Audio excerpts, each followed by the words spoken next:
16 August আসলে নেই, আছে ছিঁড়া বা এখান থেকে কিছু নেওয়া যাবে ওই রকম কিছু নেই। কিছু কিছু জায়গায় দেখলাম মিসিং, কেটে একদম সুন্দর করে কেটে দিয়ে কেটে মিসিং করে ফেলানো হয়েছে।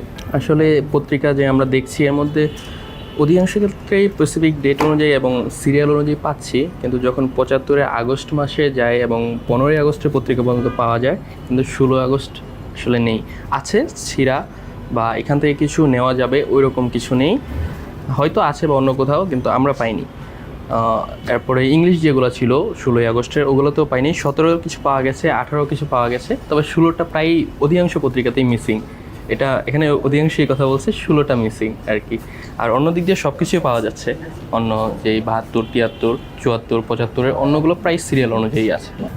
কিছু কিছু জায়গায় দেখলাম মিসিং, কেটে একদম সুন্দর করে কেটে দিয়ে কেটে মিসিং করে ফেলানো হয়েছে। এবং ওই ভাই যেটা বললো যে 1975 সালের 16ই আগস্টের যেগুলা ঘটনা, হ্যাঁ সেগুলা বেশিরভাগই মিসিং। কিছু কিছু জায়গায় আছে, সেটা পরিমাণে খুবই অল্প, খুবই মানে সামান্য। না, এ ধরনের কাজ মানে অবশ্যই ঠিক না, কারণ দেখা যাচ্ছে এইগুলা ইতিহাসের দলিলপত্র, এটা থেকে আমরা অনেক কিছু জানতে পারবো। একটা পজিটিভ দিক, নেগেটিভ দিক দুদিকে আমরা জানতে পারবো। সেক্ষেত্রে বোঝা যায় এটা আসলে কাম্য নয়।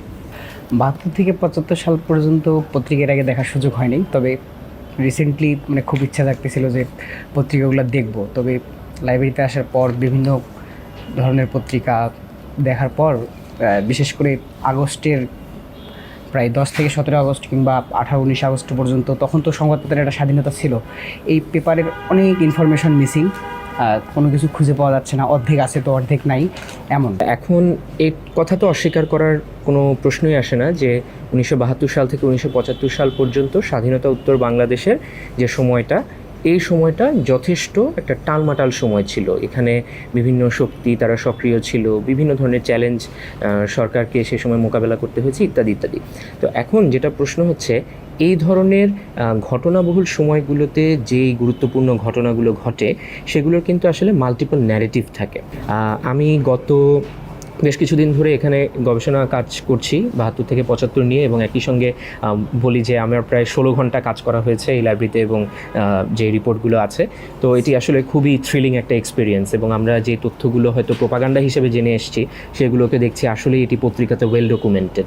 So it's a very very good experience. সব তথ্য আছে কিনা এটা একটু কঠিন একটা প্রশ্ন, কারণ আমরা আসলে অনেক উত্তর প্রজন্মের মানুষ, এবং সেই 72 থেকে 75-এর অনেক অনেক পরের প্রজন্ম বা জেনজি যেটাকে বলে আসলে।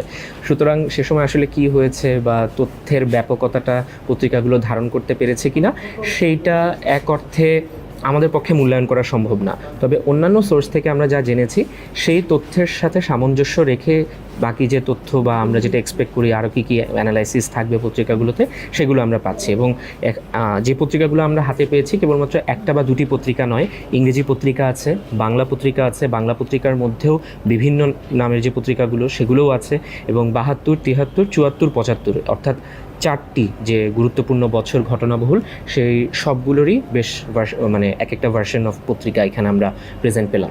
গত দীর্ঘ সময় ধরে আমরা দেখেছি যে ইতিহাসের কেবলমাত্র একটা নির্দিষ্ট ন্যারেটিভ ধরে সেই ন্যারেটিভ চাপিয়ে দিয়ে আমাদের বাংলাদেশি ইতিহাস চর্চা হয়েছে।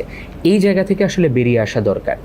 বিশ্বের উন্নত দেশগুলোতে আপনি খেয়াল করে দেখবেন যে এখন কিন্তু ইতিহাস নিয়ে গবেষণার ক্ষেত্রে, পড়াশোনা করার ক্ষেত্রে মাল্টিপল ন্যারেটিভ অ্যানালাইসিস করার সংস্কৃতি কিন্তু চলে এসেছে। সেই এক্সপেকটেশনটাই কিন্তু আমাদের বাংলাদেশের রাজনীতির যে জটিল সময়গুলো